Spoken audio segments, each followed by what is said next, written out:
So I got the iPhone 13 Pro. A very expensive little phone here, but I got it mainly because, well, the cameras. All right, let's just take it out of the box and see what, it's gone. There's nothing in, oh yeah, that's right. I'm using it right now as my camera. Yeah, my mind is blown too. Mr. Black. Welcome to the channel. My name is Danny Black and I love to review cool gear that comes my way. So don't be a stranger. All right, let me just switch to my normal Sony setup. Whoa. That's actually quite impressive. This is my normal setup right now, but look at how, like, that, it looks pretty good. Wow. If you want to know my whole setup, I will put links to everything down in the description, plus a surprise link, so go check that out. Now, just so you know, this is not a video sponsored by Apple. I mean, however, they did give me a free Apple sticker. What? Everybody gets one of these?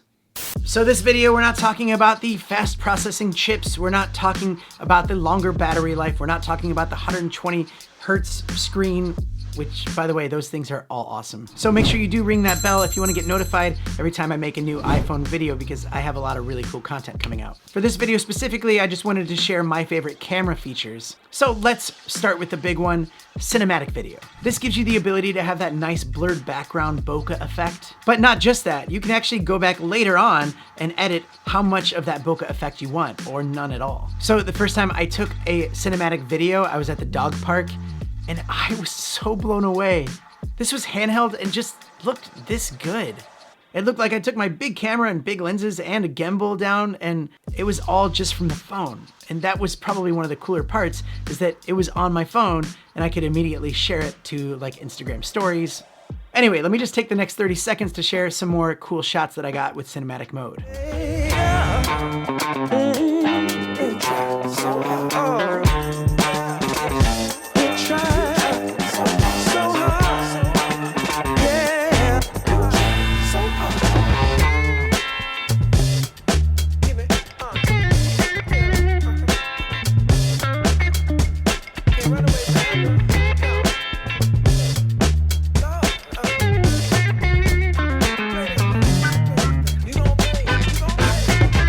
Now, I will acknowledge the fact that phone cameras have been getting better and better, and maybe for some of you, it's not that big of a deal, but coming from the 10 to this, it is just a massive upgrade for me, and maybe that would be a fun video in the future.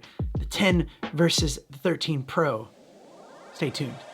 Okay, so here's another cool camera function for me, you know, coming from the 10, the wide angle lens. So this is what it looks like in normal mode, and this is what it looks like in wide mode.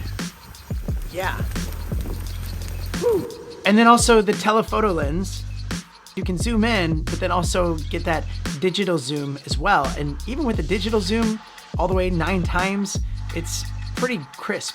And now they've also included a macro function, and just look at how close this is. You can see when it changes over from regular to the macro, but it is so good. Now, I know this isn't a big deal for most people, but coming from the 10, I love the 4K 60 frames per second.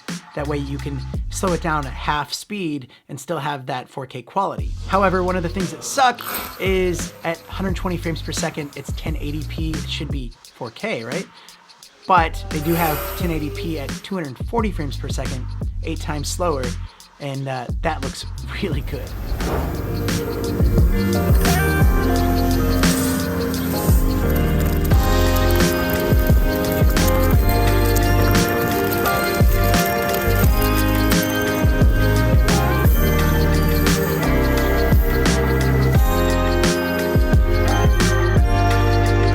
Shooting in low lighting is no problem for this thing. It looks really good at nighttime, and this is gonna be my go-to camera for night shots. Now for the front-facing camera, I love how it's 4K and also has that depth of field to make it really crisp. It's so good compared. Wow, I like that. Just even that good dynamic range, yeah. Whew. Also, this is what the microphones sound like, the built-in microphones. It's pretty windy up here, so I'm curious to how it's gonna turn out. It's perfect for like those FaceTime calls. But for me, I'm gonna be using this a lot for live streaming because that's gonna be a great camera to have to be able to see yourself, but also see what the chat is saying and to be able to respond. If you haven't yet, please check out my memberships because I'm gonna be doing a lot of live streams from this phone and it's gonna be really cool. So listen, there are so many features and I'm not trying to sell anybody on this. I'm just really excited and I really wanted to share it out with you guys. And for all those GoPro fans on this channel, I still love and find extreme value in the GoPro. It's an action camera and it's gonna be very useful for a lot of things that I do where I'm not gonna wanna take the phone. Although the ZV-1, well, this might actually replace that. But that's another video coming out soon, so stay tuned. But that's it for today's video. I'm actually gonna go into the town and just get some more really creative shots with this. It's so fun. It's kind of inspired me a little bit more to get out and do stuff. It's a great leap forward from the 10, that's for sure. Also, you don't wanna miss the next Tech is Hard podcast, where we actually are gonna be using our iPhone 13 Pros as webcams. So that'll be fun to see how that does. Ooh, it's getting toasty out here. All right, thanks so much for watching, and I'll catch you later. Oh, shit.